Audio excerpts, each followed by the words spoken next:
కుటుంబంలో పుట్టినటువంటి నేను ఒక పంచాయతీరాజ్ శాఖ మంత్రిగా ఉప ముఖ్యమంత్రిగా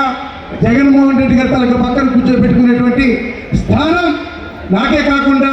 ఒక ఎస్సీ కల్పించారు, ఒక ఎస్టీ కల్పించారు, ఒక మైనారిటీ కూడా కల్పించారు, ఒక ఓసీ కూడా కల్పించారు. ఇది సామాజిక సాధికారత యాత్ర అంటే.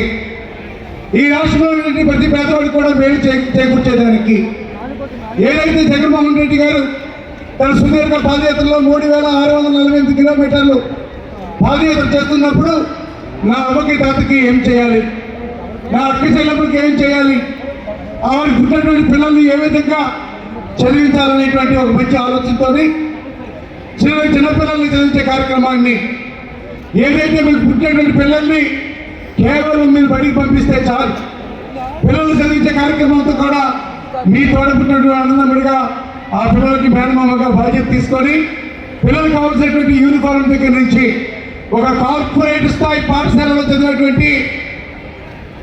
ప్రతి పిల్లలు ఏ విధంగా అయితే చదువుకుంటారో అటువంటి అవకాశాన్ని పేరెంట్ పిల్లలకు కూడా అవకాశం కల్పించడమే కాకుండా అమ్మఒడి ఇచ్చి పిల్లలకి యూనిఫామ్ ఇచ్చి ఆ పిల్లలకి బూట్లు ఇచ్చి సాక్స్లు ఇచ్చి బెల్ట్ ఇచ్చి మధ్యాహ్నం భోజనం జగనన్న గౌరవించినటువంటి